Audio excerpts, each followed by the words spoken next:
What's up guys, I'm back once again, but this time instead of showing you hot mods of the week, I'm instead going to be showing you some more of my favourite mods from my time modding Fallout 4. Now it's been a pretty long time since I've made an episode just like this one, a whole 46 episodes to be exact. But anyway, to kick things off, we're going to take a look at Gunner Marksman outfit, and you can acquire this armour off of the corpse of Sergeant Kelso right outside of Vault 111. And in terms of protection, this armour is going to offer you 33 ballistic resistance, 30 poison resistance, 35 energy resistance, and 35 radiation resistance, and take up all of the armour slots. And in terms of upgrades, you have the choice of, well, ballistic weave, but for this armour, that's all you really need. Now the gunners in Fallout 4 really aren't explored that much in the game. So it's nice that despite this, mod makers are still deciding to make armors specifically for this faction. So if you've ever wanted to roleplay as a gunner, or just a generic bad guy, then maybe this mod is worth a download. Now Fallout 4 is by no means the most optimized game in the world, as is a bit of a tradition with most Bethesda RPGs. Dropping frames is a pretty frequent thing that you'll see all the time, but with this next mod, we're going to be trying to fix this issue. And the mod that I'm talking about is optimized vanilla textures. And what this mod is going to do is fix and tweak textures for performance improvement, potentially lowering texture qualities by such a small amount that you wouldn't even notice, all to achieve the best frame rate possible in a game that could never achieve the highest frame rate anyway. And of course, this week's weapon mod is the LString Fallout Bow, and these are going to come in 3 different varieties: wooden, which you can find at the top of Abernathy Farm; recurve, which you can find at the Cambridge Police Station; and compound, which you can find inside of Kellogg's house in Diamond City. Or alternatively, you'll be able to craft these bows at a chem station under the LString Bow section for a small amount of crafting materials and requiring a few specific perks. Also, you'll be able to craft all of the new arrow types that this bow uses. And in terms of upgrades, you have the choice of 1 riser, 4 stabilizers, 11 arrow types, 4 sights, 11 draw weights, and finally 13 different colours.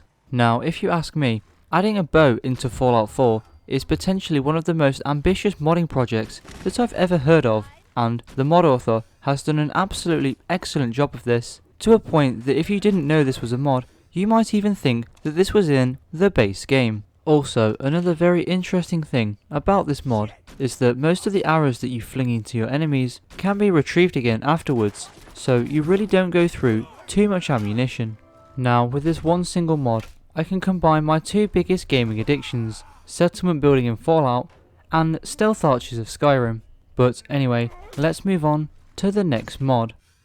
Now in Fallout 4, there is a lot of junk, and what with the addition of the settlement system, you're going to need to hoard quite a lot of it. But there are some items that are worth so much, they really have no right being in the junk category, and with the mod Not Junk, we're going to be taking those items out of the junk tab. But to be more specific, the items that this mod is going to affect are Brotherhood of Steel holo tags, standard military dog tags, pre-war money, synth components, the wooden toy soldier from MacCready, and cigars and cigarettes. So now you won't just dump these items into the workshop only to never see them again, and now you'll actually be able to sell them for the amount of caps that they're worth without having to scroll through the never ending junk tab.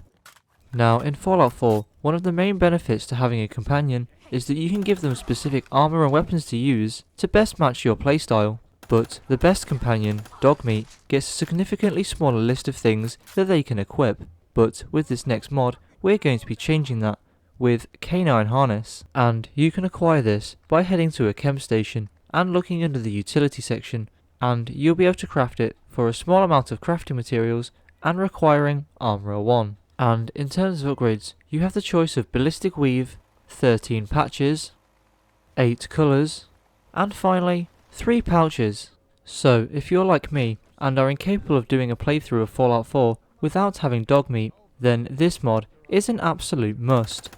And the second weapon mod for this week's episode is the Heckler Koch G36 complex, and after loading into the Commonwealth for the first time after installing this mod, you'll begin the quest Secret Military Base. Find the secret military base, which is definitely not out in the glowing sea, but either way, after entering the military base, you'll come across a locked door. Can't pick this. And after unlocking said locked door, you'll be able to get your hands on the blueprints for the G36. There we go. And complete the quest Secret Military Base. Also, be aware, upon attempting to leave the military base, you'll be greeted by these fine fellows.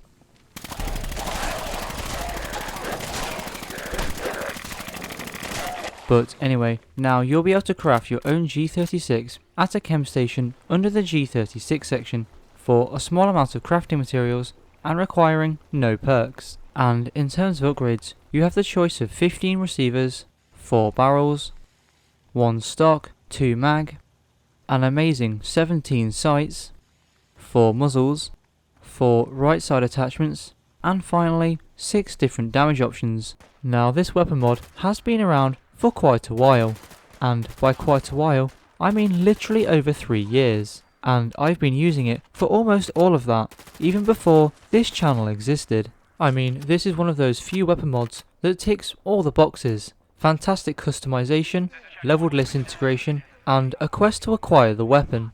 And with that, that's going to wrap things up for this mod, and the video for that matter. I hope you all enjoyed the mods here today, and if you did, don't forget to hit that subscribe button, and I hope to see you all in the next video.